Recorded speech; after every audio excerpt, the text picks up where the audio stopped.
L'eau qui vient du ciel et qui s'écoule sur des milliers de kilomètres nourrit la vie et fait de la planète un si bel endroit pour vivre. Néanmoins, l'accès à l'eau potable et aux installations sanitaires reste un immense défi en Afrique, notamment en raison du manque de ressources et une augmentation galopante de la population. Pour combattre ce problème, la Banque africaine de développement a créé une initiative pour approvisionner en eau et en sanitaire les zones rurales d'Afrique. Ouganda est l'un des pays qui a bénéficié de ce projet. En 2005, la banque a mis en place un financement de 60 millions de dollars américains dans ce secteur pour développer ce projet entre 2005 et 2009. Ces fonds sont acheminés depuis le gouvernement central jusqu'aux régions qui les utilisent à travers le secteur privé. Le site de Rwatchétché dans le district d'Isijiro est une ressource protégée. Le programme est parvenu à mettre en place 17 robinets disséminés dans plusieurs villages le long de ruisseaux, apportant la vie aux habitants. L'eau arrive par ce point de collecte et depuis ce point, le tuyau d'approvisionnement est relié au réservoir principal, où l'eau est distribuée dans les robinets situés dans les villages alentours.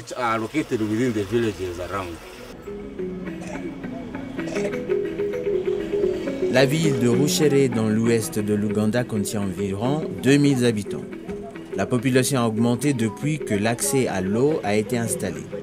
La proximité de l'eau potable a amélioré les conditions sanitaires et le niveau de vie des habitants, notamment les vendeurs d'eau et les entrepreneurs locaux. Madame Knight Rwabwana possède un petit hôtel. Il y a un an, son affaire périclitait, mais depuis ce projet, arrivé à point nommé, elle sait que son commerce dépend étroitement de l'accès à l'eau potable. All my white bed sheets had turned to brown. Je dirige un petit hôtel et tous les draps blancs ont tourné au marron. Les gens se plaignaient de la qualité des draps, même les serviettes de toilette, ils se disaient que j'étais sale. En fait, c'était à cause de l'eau que nous utilisions. L'eau du barrage était tellement marron, parfois on ne pouvait même pas en avoir. Mais depuis que j'ai accès à cette eau potable, j'ai vraiment amélioré le service de mon hôtel. Le projet a initié des partenariats entre la communauté et le gouvernement local grâce à l'appui de la banque. Chaque foyer contribue à 40%, le reste est constitué d'une subvention de la Banque africaine de développement au gouvernement afin de construire des réserves d'eau de pluie pour les récoltes et l'usage domestique. Le foyer de Justas Asimwe fait partie de ceux qui ont bénéficié de ce partenariat. Son niveau de vie s'est clairement amélioré.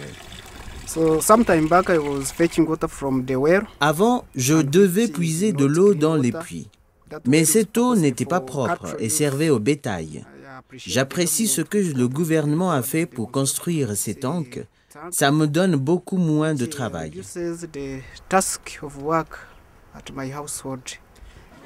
Pour améliorer l'hygiène et les conditions sanitaires dans les écoles, des toilettes écologiques ont été mises en place. Ces toilettes sont faciles d'utiliser et réduisent les risques pour la santé dus aux déchets et au mauvais état sanitaire. D'après les statistiques, se laver les mains avec du savon réduit les risques de diarrhée et autres maladies de 40%.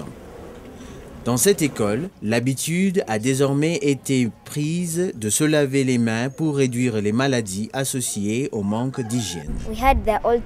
Avant, nos toilettes sentaient très mauvais. Les garçons venant des toilettes et avant d'entrer en classe, ils étaient obligés d'enlever leur t-shirt à cause de l'odeur. La classe entière sentait les toilettes. Mais l'Ecosam n'a pas d'odeur. Dans ces nouvelles toilettes, maintenant, on se lave les mains, ce qui est vraiment plus hygiénique. On peut partager la nourriture à la cantine sans avoir peur de tomber malade. La participation et l'implémentation de la communauté dans l'approvisionnement en eau dans les zones rurales est la clé de la réussite et de la longévité du programme. Cela a créé des solutions locales, un système de gestion par les communautés et cela améliore la coordination au niveau du gouvernement local. This borehole serves Mukono Town Council, the villages Mukono Lower, Kawuga and Upper. Ce puits sert la ville de Mukono, les villages de Bamukono, Kaonga et jusqu'à la route. Ceux qui l'utilisent sont pour la plupart des travailleurs et des vendeurs d'eau. Ils viennent, prennent de l'eau, la distribuent aux usagers. On a un comité qui rassemble les vendeurs et les usagers. Ils payent 3000 shillings par mois. Les foyers achètent l'eau 1000 shillings par jerrycan. Cette taxe, c'est pour l'entretien du puits. Quand cela casse, le trésorier convoque le comité pour la réparation. When it breaks, out of that money, the treasurer invites the meeting, they buy the spares. Les pièces de rechange pour l'approvisionnement en eau ont fini par arriver dans cette petite ville de l'est de l'Ouganda. Monsieur Mohamed possède un magasin de quincaillerie. Il approvisionne les districts alentours en pièces de rechange et propose des services de réparation. De cette manière, l'arrivée d'eau dans les villages est ininterrompue. Cela a donné un coup de fouet à son commerce.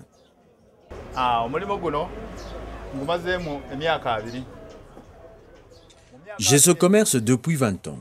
Maintenant, je vends des pièces pour l'approvisionnement en eau. Je couvre Iganga et 4 autres districts.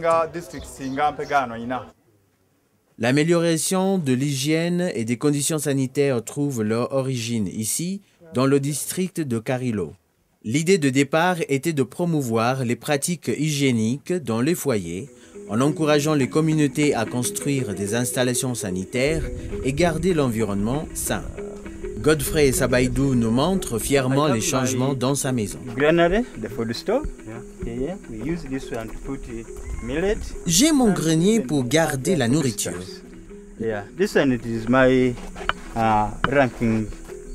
Là, c'est où je fais sécher les ustensiles de cuisine. Ça, ce sont les latrines. Après être allé aux latrines, je me lave les mains avec ce savon. Maintenant, nos maisons sont très propres. Et l'argent qu'on dépensait pour traiter l'eau et enlever les microbes, maintenant on l'investit dans nos maisons. On peut bien accueillir nos visiteurs et on est très contents. En général, le soutien de la Banque africaine de développement en collaboration avec d'autres donneurs ont eu un impact impressionnant sur l'approvisionnement en eau potable et l'état sanitaire en Ouganda s'est amélioré de manière significative. Ces améliorations sont largement dues à la Banque africaine de développement. Mais bien sûr, il y a aussi les autres donneurs à hauteur de 30%. On a augmenté la couverture de 61% entre 2005 et 2006 à 65% en 2008-2009. Les installations sanitaires ont augmenté de 58% à 67% pendant cette période.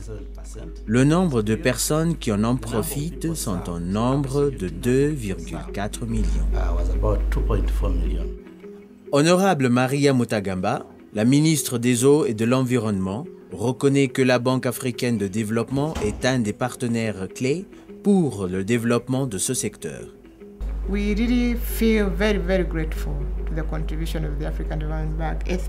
Nous sommes vraiment reconnaissants à la Banque africaine de développement pour sa contribution, surtout lors de ces 2 années 2007-2008 et 2008-2009. Parce que durant ces 2 ans, la banque a contribué à 80% de notre budget. Je pense que c'est un résultat énorme. Nous pensons qu'avec un soutien continu de la banque, nous allons pouvoir remplir les objectifs de développement du millénaire.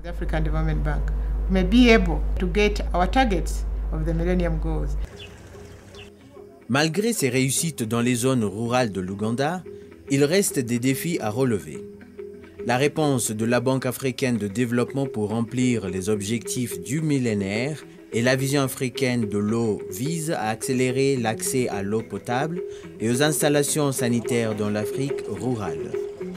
Le but est d'atteindre 66% d'ici 2010 et 90% d'ici 2015.